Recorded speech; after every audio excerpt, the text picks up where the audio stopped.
colored yellow paper that is actually plastic, rather. That yellow marks where bodies and parts of bodies have been found. Now, this is just part of the wreckage that is on the scene after the DC-9 and the two-seater private plane collided over this residential neighborhood in the town of Cerritos this morning.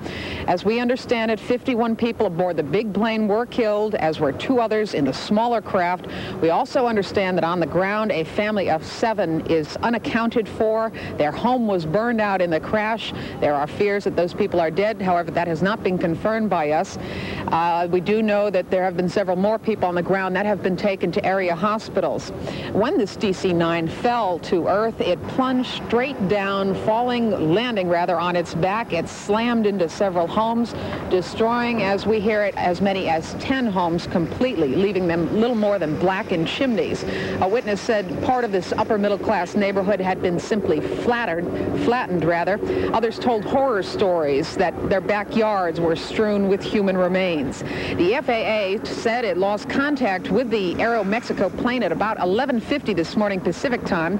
There is no official word yet on precisely how the accident occurred, but it's believed the small plane may have sheared off the tail section of the larger craft.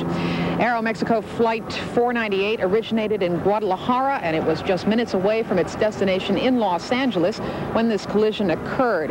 And here with me now, I have a Orange County Red Cross worker, Dave Rudowitz. And Dave, you have been walking along the scene trying to help out with the victims, and what have you seen? Well, it's really quite a mess. Behind us here, behind the fuselage that you can see here, the houses are completely destroyed.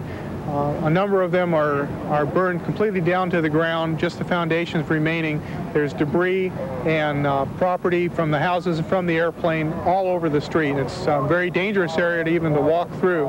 The fire department is still in there trying to put out small fires in some of the houses, and the coroner's department is starting to work in that area to try to locate and identify the passengers and any other victims of this very terrible accident. From what you've seen, Dave, would you be surprised if the death toll climbed higher? I mean, some of these homes, as you noted, completely destroyed. Could families inside have gotten out in time? That's the big question here. Well, from what I could see, the impact of the crash must have been quite tremendous. There were signs of tremendous force in the whole area. There was a large cinder block that had shot across the street, a 50-foot wide street, and lodged into the front end of an automobile parked in one of the driveways. The houses that were severely damaged, if anyone had been inside, and that's unknown to me, they probably would not have survived, and I might not have even been safe going out into the street for a short period of time. Was there a lot of debris in the streets? Did you see pieces of the planes here and there? The street is completely strewn with debris, both from the aircraft and from the houses. Some areas it's several feet thick. You can identify pieces from the engine and some fuselage pieces. There's luggage and contents from luggage, airplane seat pieces. I saw one of the heater units from the galley laying in front of one of the houses. There are broken windows in some of the other homes that aren't as severely damaged. That apparently parts of the airplane or other debris may have flown through at the point of impact. Okay, thank you very much. Dave Rudowitz with the Orange County Red Cross, and we'll be continuing with our live updates from the scene as soon as we get more information. I'm Ann McDermott, CNN, reporting live from Cerritos, California. Thank you, Ann.